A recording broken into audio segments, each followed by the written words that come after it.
Hey guys, this will be video one for a new series I'm going to do. I probably will title it How to Build a Custom Guitar Using Stuart McDonald Templates, emphasizing the Explorer. I've built quite a few of these and I've covered this in a lot of the past videos, but it's been a couple of months since I've done any videos related to these guitars. So I'm back in the saddle, and this is a guitar that I'm building for a client that actually bought this body.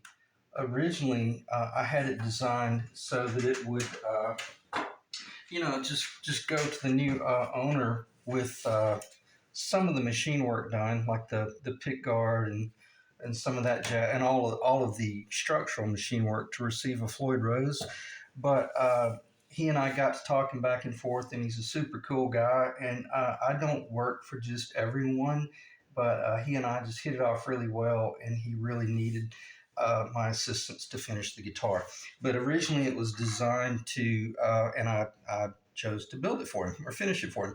But originally it was designed to just receive a 25.5 inch scale, Eddie Van Halen-esque Kramer slash, Explorer-esque design. And I, designed this body so that it has the extended shelf in order to receive your typical Fender type neck.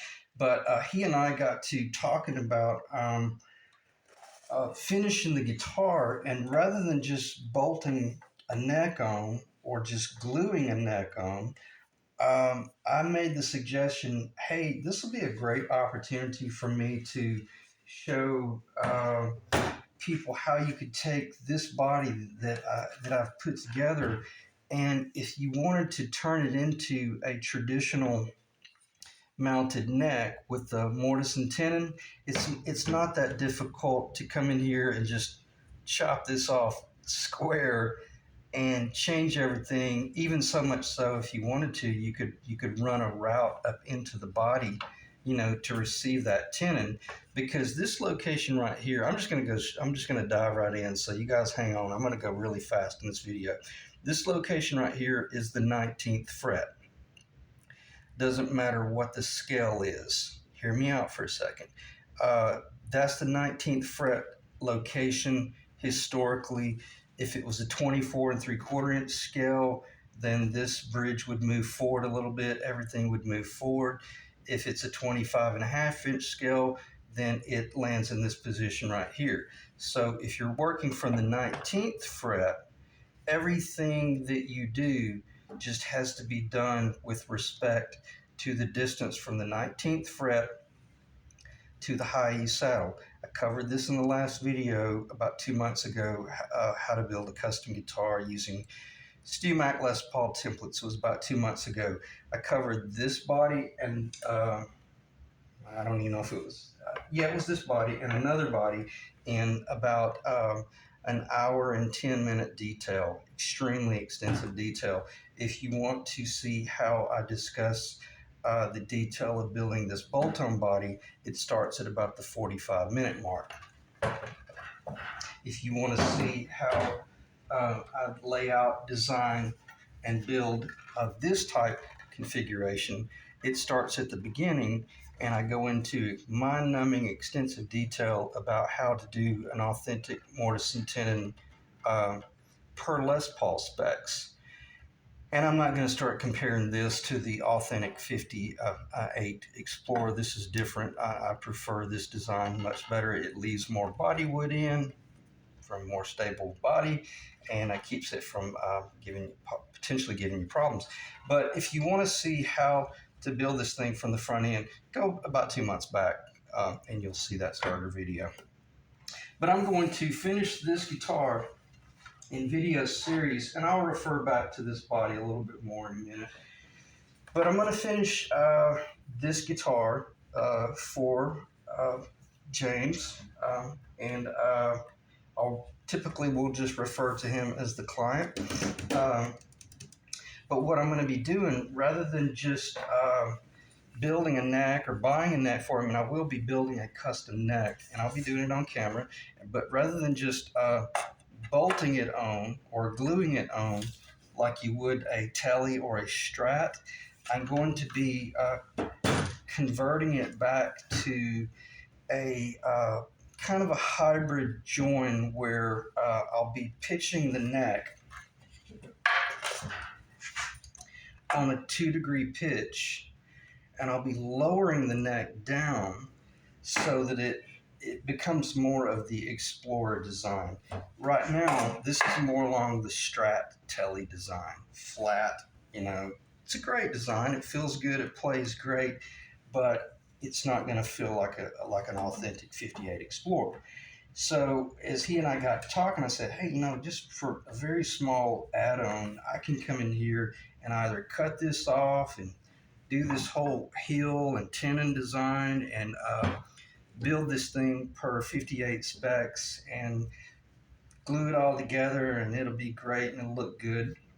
And I knew that it was a lot of it was going over his head, but that's okay because I knew he would catch up through the videos and see what I was talking about, because the guitar that I'm going to be turning this into is going to be just that. It's going to be near identical to this right here. It's no longer going to be the bolt-on configuration, even whether you put it in flat or you pitched it. And I know that's in the camera. I'm not going to check the camera to see, but whether you pitched it a degree or two. Now, if you pitched it right there, you're going to have to take that down considerably, because if you don't, you'll end up with this way crazy high back here. So the more you pitch, the lower down into the body you have to go. I'll this design right here, and I hope that's showing up. I'll do the best I can to get it on a bit of an angle. It's a very low profile joinery. This is similar to the SG, the Flying V, and obviously this being per the '58 Explorer specs. You see how the bottom of the fretboard is literally sitting right at the top of the guitar. But because it's pitched 2 degrees, it makes for a roughly 16 millimeter or 5/8 inch string height from the top of the guitar to the bottom of the string. Should be about 16 millimeter. That's 5/8 of an inch. And what does that feel like? It feels like a Gibson.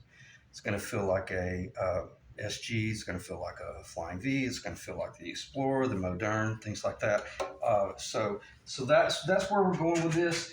And that was kind of a long-winded way about saying, hey, just because you buy a guitar body like this from me, it doesn't mean that you couldn't just glue the neck in or pitch the neck or lower it or do any of that stuff.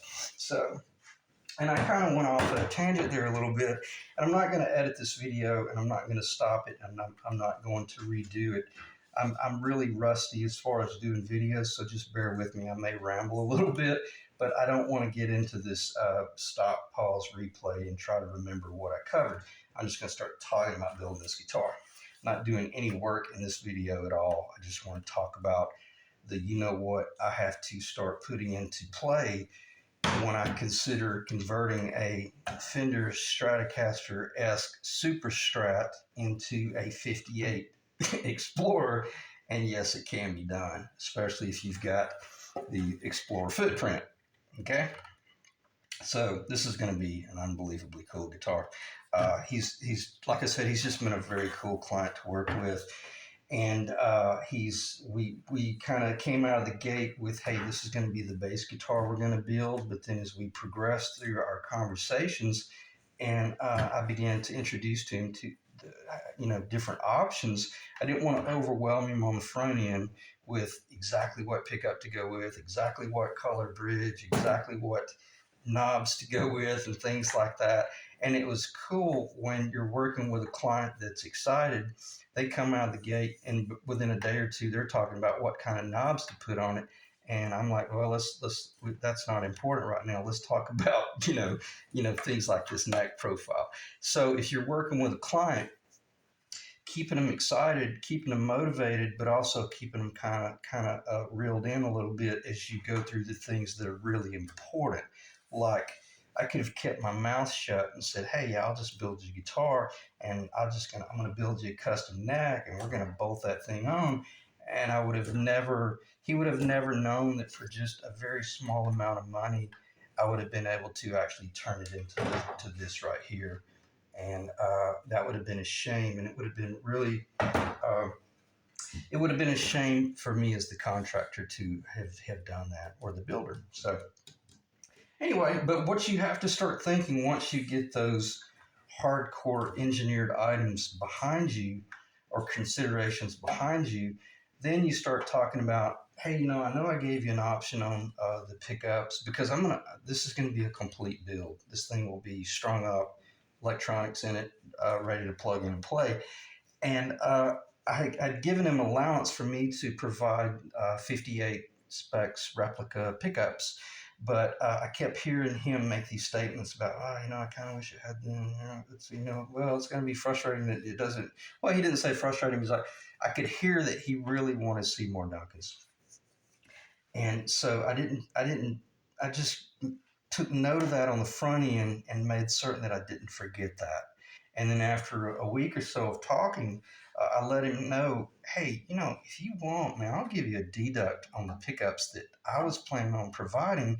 And if you want, just take that money and allot it towards your favorite Seymour Duncan. And it was so cool to hear him just immediately go, oh man, I've been thinking about these black nickel Seymour Duncan's, and it was so cool to let him become a part of building this guitar. And I let him go with it. I gave him support and let him know that, hey, I think that pickup will sound incredible. It's their Alnico 2 slash the black nickel Seymour Duncan from Santa Barbara. So he's all excited, got a good deal on the pickups, and we're going to be building a kick-ass guitar here. So it's a team effort. And even though he doesn't know how to pull the trigger on the tools, he knows how to tell me what it is that he wants. And if I ended the video right now, I would be driving home the importance of keep your ego in check and on the back burner if you're the builder or the designer, and let your client tell you what it is that they think they want or that they truly do want, but also know when to tell them, you really don't want to go with the Floyd Rose Special if we're building this, multi-thousand-dollar custom guitar. And before we even moved forward in building the guitar, it was always going to receive a Floyd Rose, but I immediately, after we got off the phone, the first conversation, I went on eBay and just started cruising the eBay site. And this Floyd Rose, made in Germany, uh, it's a true original, was like $210. Came with an R3 nut, which is extremely rare. That's the 1 11/16 inch nut. Came with obviously the awesome arm. And the cool thing about, if you really want to know what a true Floyd Rose is, this is magnetic. This is hard steel. The little locks are hard steel. The actual, I forget what they're called. The little, I can't think what they're called. The little things that hold the strings they're steel. Saddles, the intonatable saddles, because you can intonate them by sliding them back and forth. And you can also set the height on these. But to make a very long story short, I was able to buy him a Floyd Rose sight unseen just from hearing him say that he loved the idea of chrome Floyd Rose. And knowing that the body was machined for a Floyd Rose, I bought this sight unseen to him, but I got this for like $210. This would be close to $300 with the R3 nut. So right out of the gate, saving like 70 or $80. And I let him know, I'm definitely wanting to build an awesome guitar, but also be a good steward of managing your investment. Okay. So I got a little bit general there and got to get a little bit emotional about the Floyd Rose, but we got a smoking deal on that. And the cat that I bought it from, he was just crazy excited that he sold it. He wasn't expecting anybody to buy it so quickly because he had just listed it. And there was something like 20 something people already watching it. I knew it was going to sell within like 10 or 15 minutes. And then I would have been convincing my client, hey, you got to spend close to $300 just on your Floyd Rose. Okay. So anyway, think along those lines, but be willing, when you know that you've got a good deal, make sure that you seize that opportunity. So let's talk about turning a Super Strat into a 58 mortise and tenon design. When I say Super Strat, I mean like the bolt-on neck, you know. So let's get this off the table. I mentioned this in the last video. I only bought this for like inspirational purposes and layout purposes, but this is basically not even worth the money I paid for it because there are so many imperfections in the dimensions, and the fretboard is funky. It looks great and it's a pretty little neck, but it's not even worth building a clock out of. But it's great for doing this stuff right here and showing you guys what a rosewood fretboard would look like on a black body. Okay. So what did I have to do? Not that I did, but if I didn't know, I would have gone to StewMac, TundraMan, fretboard calculator, and I would start doing all the engineering. So I would determine what scale it is that I'm going to either be bolting on this body or gluing on this body or reconfiguring. And because it has the Floyd Rose and everything was already machined to receive a 25.5-inch neck, I elected to keep it 25.5-inch neck because back to the very beginning of the video, all that matters is the 19th fret location. And the 19th fret location, which is this join right here, it doesn't matter from this 19th fret what I do, and I've already covered this. If it's a 25.5-inch scale, it's just going to be further in the body. And also, I'll try to get it up here. I'll just turn it so I don't drop it. And then also, if this is a 24.75-inch scale, so the nut will be, at that appropriate location right there. Got too much stuff on the table. So the nut will be at that location right there. But if this is a 25.5-inch scale, well, then that fretboard is going to move down, actually probably to about that point right there. It's going to extend. And then we're going to multiply the problem with the fact that now we're going with a Floyd Rose locking nut.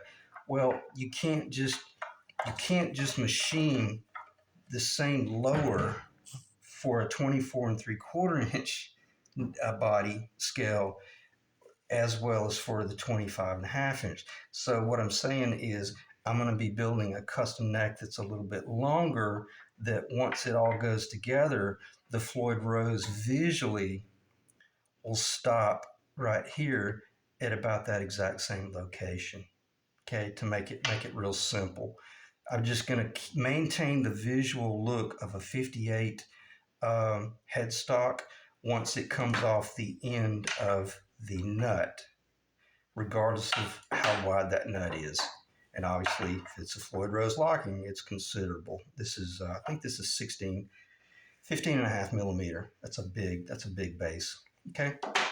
And I was going to spend a little bit more time talking about that, but I think I'm just going to skip that and just keep this real general, because anybody that's watching a video like this, they know that scales are different, and if you change the scale, and especially if you've been around long enough, when we were kids, if we had an old guitar, especially an old Strat that we converted to a Floyd Rose and we put a locking nut up there, well, that locking nut was always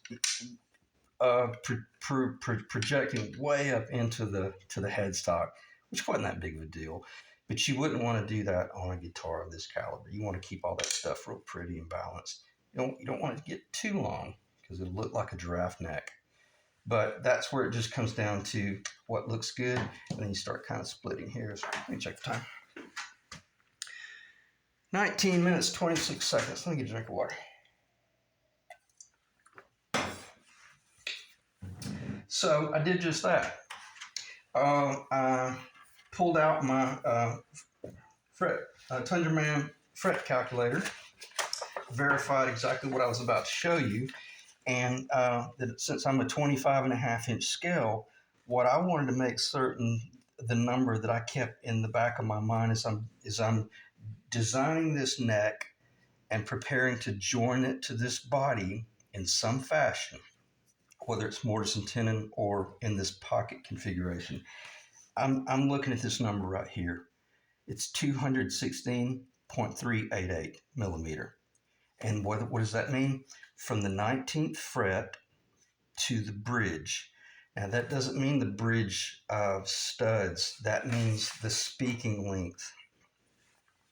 That means it's 216.388 millimeter to as soon as that string comes off the high E saddle. Okay? Excuse me. That's your speaking length from the 19th fret to the to the scale. And then if you wanted to know, well, what's the distance from the nut to the high E? It's 25 and a half. Okay. What's the distance from the 12th fret? What would that be? I'll probably screw it up. 12 and 3/4, I think. Is that right? Yeah, I think whatever is half of 25 and a half. That should be 12 and 3/4, I think.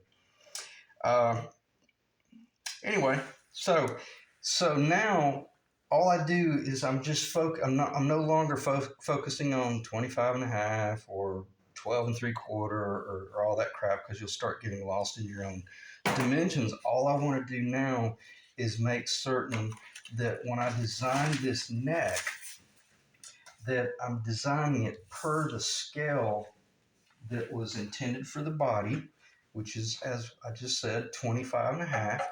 So we know our Floyd Rose is going to be setting in that location right there. I don't have the anchors in yet, but just humor me here. So it'll be sitting roughly in that location right there. And and I'm glad I'm doing this just off the cuff. The cool thing about the Floyd Rose is if you missed your scale just a little bit, well, these are adjustable, and I mean considerably.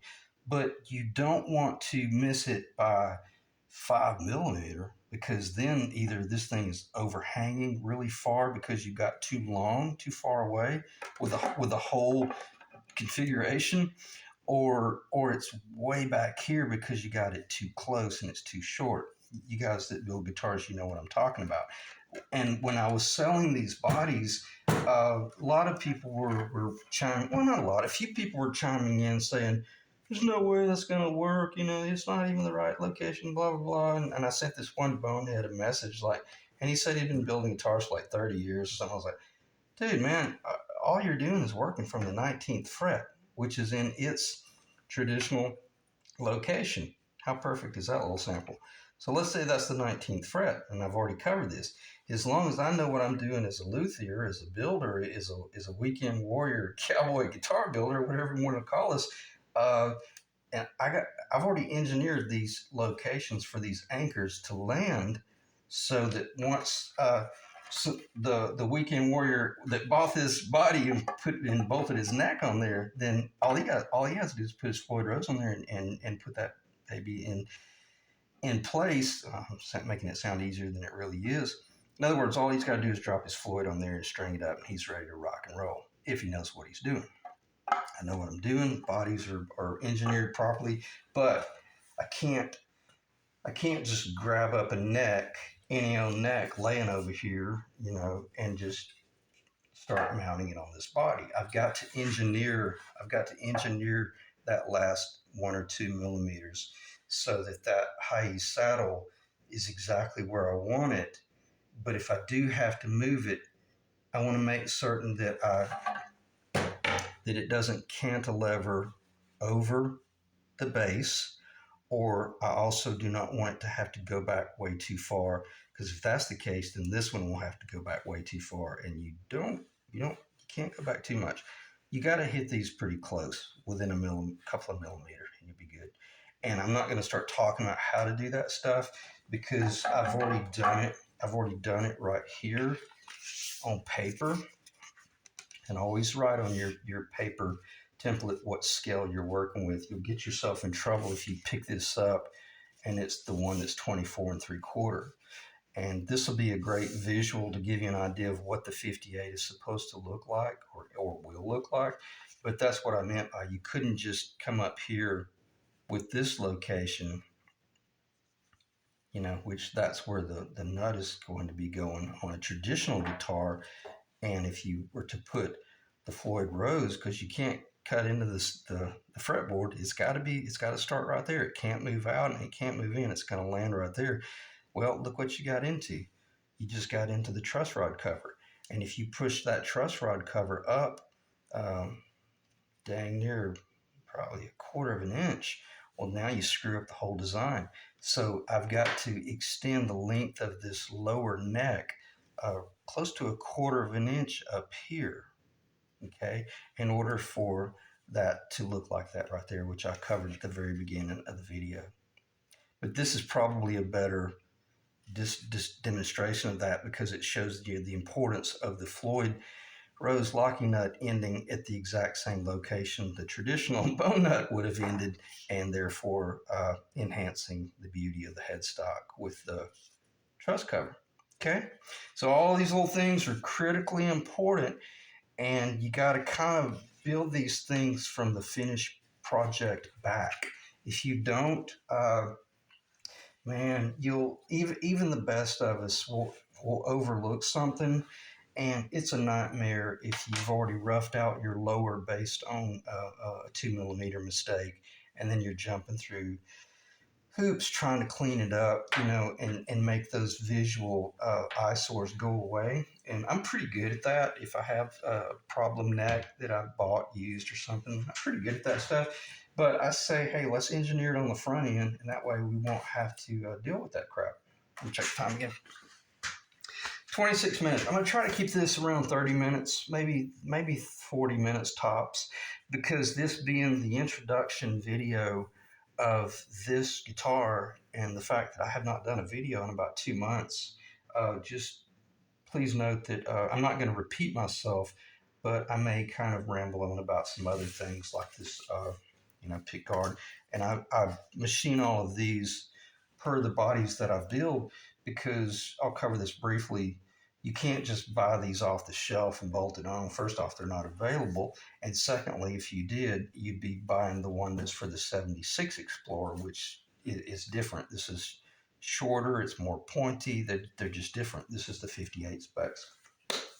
And according to the scale, since the scale changes the location of the bridge, it also changes the location of the pickups. So if the location of the pickups starts shifting around, well, then so does this center part of the pickguard. And I have templates for different scales that I have to machine these, because I machine these by hand. I actually cut every one of these little bevels by hand on my drill press. It takes about 4 to 5 hours just to build just this pickguard. Okay, but it's what? Let me see if I got some screws. I would pause, but I'll just put my money where my mouth is, and I'll just make a long video.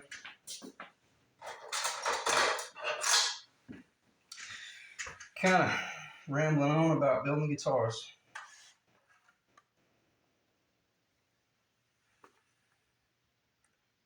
But I also want you to see this. This is a really beautiful guitar, and I don't recall seeing this out there.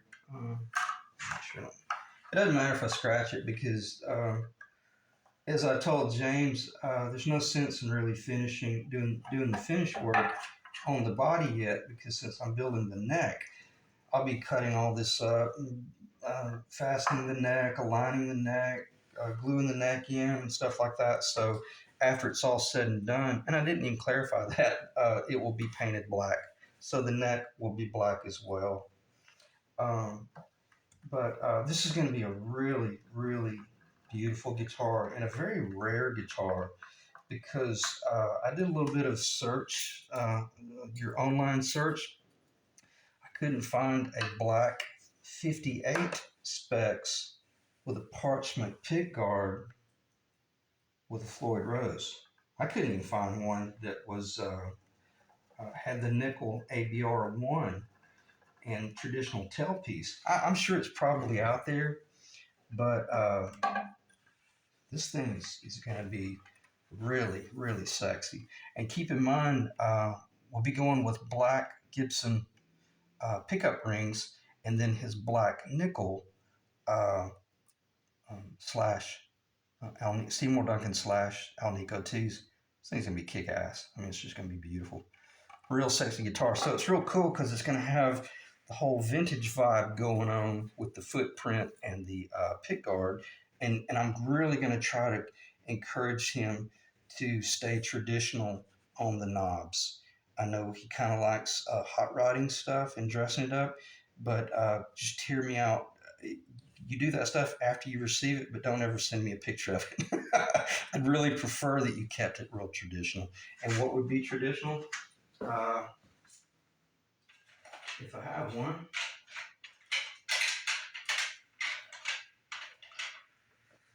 I wouldn't recommend going with the gold. But obviously that would be traditional, but I would not do the gold. What I would recommend, I think this would look really sharp, just a real simple top hat knob, black with the white letters.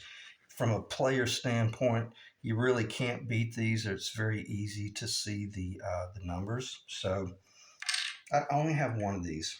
So I'm doing a kind of a cowboy mock-up. But just keep that in the back of your mind, James. That'd be a really sharp, classy build, and the black here would kind of complement the black nickel as well. Because this, obviously, being the acrylic, it's actually clear. You know that. We all know that. So anyway, as you can tell, I hope you can hear it in my voice. I'm really excited about this build, and it's so cool when you get to do something that's really kind of rare. Because, like I said, I'm sure there's probably one or two out there that are, traditional tail, but I haven't seen one with a chrome true, made in Germany, Floyd Rose original, and all that jazz. So it's gonna be a very sexy guitar. Let me check the time again. All right, 32 minutes. So I got to ramble there for a few more minutes. What should I talk about that's important? I would say probably nothing other than I'll talk about the engineering side of this pocket a little bit and how you could approach it. Only because I have sold several of these bodies, and I know the phone is possibly going to ring from those guys, and they're going to be asking me questions about things. So I might be able to send them to this video because I'll always let them know. And when I sent the last body, I sent the template for the guy, and I said, "Hey, just make certain," because he had asked me, "Hey, where should I go about my neck?" So let's talk about if you were to do the Fender bolt-on type neck, you could just put your like Mighty Might. I never can think of the name of the company's Warmoth. Is that it? ESP, old Kramers, but you couldn't go with like the older Fender. You'd have to go with a modern Fender, but you'd have to make certain that it's, I think they call them the Road Star, maybe. It's where the body of the lower neck is a little bit longer than your traditional. In other words, this is a pretty deep, well, it's not pretty deep. It's about 2 millimeter deeper than your traditional Fender pocket, but it accommodates pretty much any neck out there that's made by a pro custom neck builder. That's the ones I just mentioned.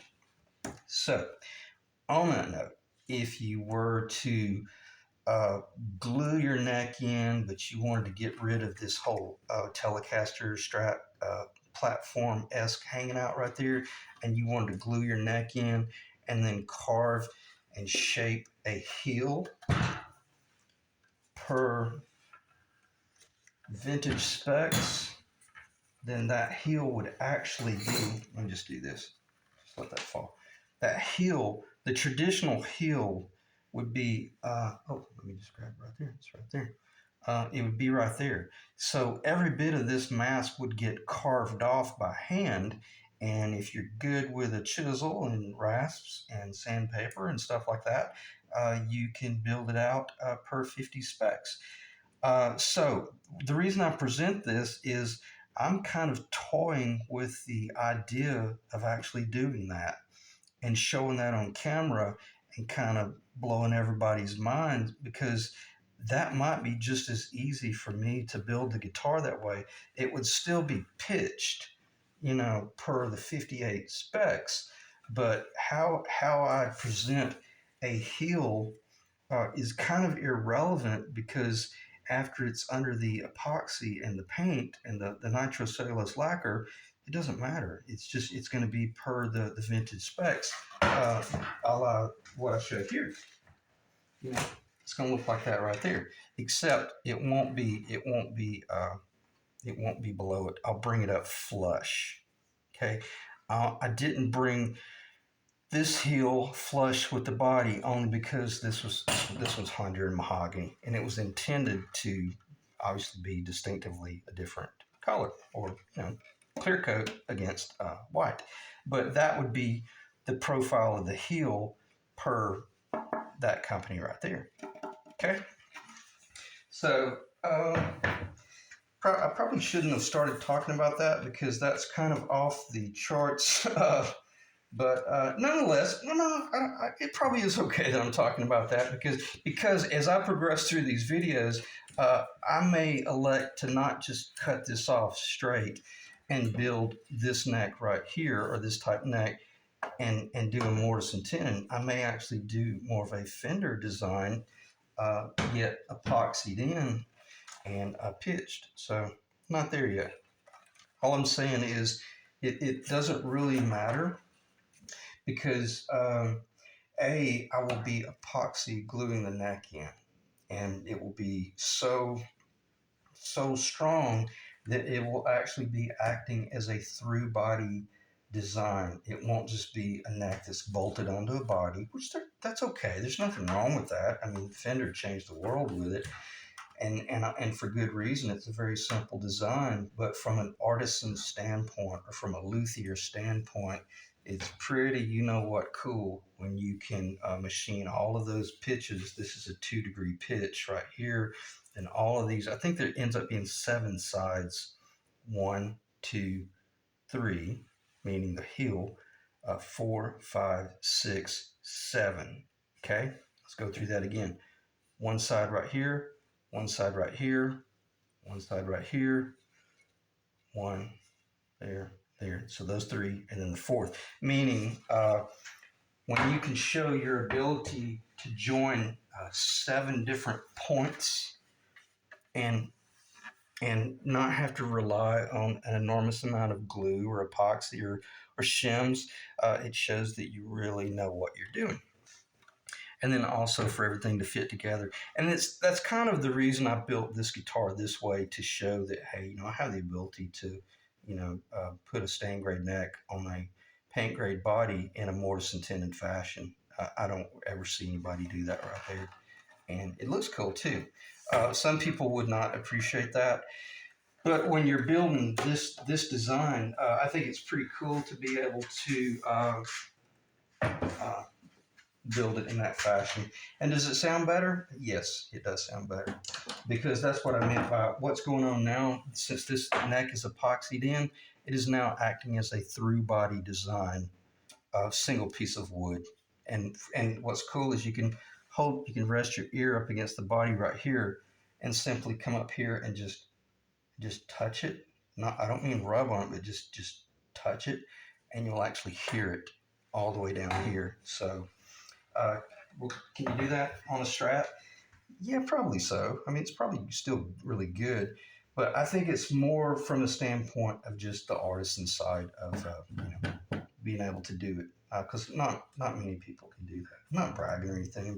I've built a lot of guitars for a long time, and when you do start doing projects, you start seeing that your abilities are getting that you're getting better and better. You want to start challenging yourself to do really cool things. So I probably will end the video right there. I'll be doing a little bit of machine work here for that to receive the Floyd Rose. When I do a Floyd Rose, I always float them, and per Floyd's original intentions, so that you can obviously do your dive bombing, but you can also pitch up. Because if you ever watch Joe Satriani play, he does an enormous amount of pitch up. And I learned, this is amazing, I never knew this, but I learned it from watching Joe play. When he does real strong bending, kind of like bluesy type stuff, I used to always struggle with that because the Floyd, as you start bending the strings up, well, then you start pulling everything else. You start pulling the Floyd Rose away from its spring tension. But it was so cool, and a lot of you guys are probably out there thinking, "Hell, man, everybody knows this." Well, I didn't. I didn't know it because I had never played a Floyd all that much. But what Joe would do when he was doing this real strong bending with his left hand, he would actually kind of put pressure on the back of the Floyd Rose in order to keep everything in tune. But in addition to that, if you float the Floyd Rose, it allows you to do real cool tremolo work, like a Bigsby. Because when most of my guitars are the Bigsby equipped, and I love the jazzy, bluesy Bigsby type stuff. I love doing the authentic tremolo, not just the dive bombing. I want to be able to go, positive and negative. So if you're floating your Floyd Rose, then you're able to play jazz, on a rock and roll guitar. But if it's just flattened out, or there's a quarter up under there, then you can't pitch up. Okay. So, but I'm going to be machining that pickguard out just a little bit to allow it to pitch up and make certain that it clears properly. Okay. I probably will end the video right there because I've talked about the nut enough, and I also talked about the heel location, which would be roughly right there. So there's no sense in covering that stuff. I talked about a 25.5-inch scale versus a 24 3/4, which this is custom. This guitar is traditionally 24 3/4. That's what that one is. But that one is going to be a true ABR one with a hardtail on it. It's going to be a really beautiful little guitar. This is a little rock and roll monster. It's going to Indiana, man. So, James, I appreciate you taking the time to watch the video, and I appreciate you trusting me, building your guitar, and I look forward to seeing it come together. And probably in a day or two, I didn't even show it. Within a day or two, I'll be cutting your neck out of this right here. This is quarter sewn. Let me move this over. This is pretty important that I cover this, guys. This is what the neck will be coming out of. That is a true Honduran mahogany. I'll try to get a tap tone if I can. Let me see if I can find the node.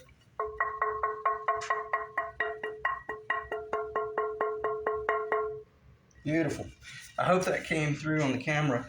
But this is true Honduran mahogany. It is quarter sewn, specifically cut for neck construction. So you get a neck right there. Okay, you can get a neck right there, and you can get a neck right there. And if you want to do some glue up for your own personal guitar, you can get another 2-piece neck out of the middle.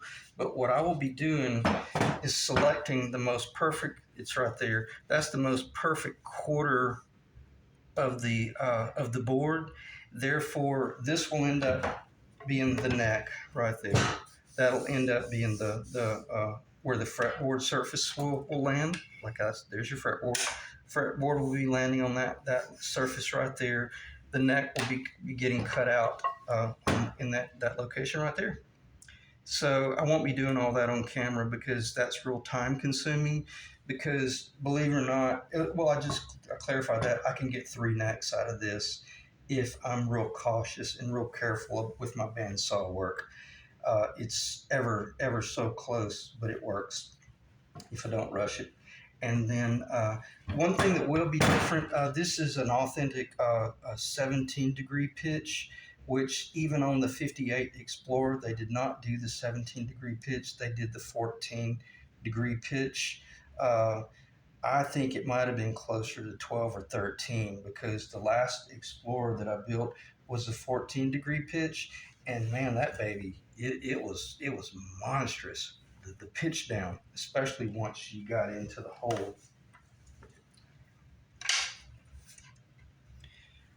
The hole going off the map with the Explorer-esque design. So very strong possibility. Oh, I know. Yeah, this right here. This is important. I cut this one at 12. This one's 12 degrees, and it is positively beautiful.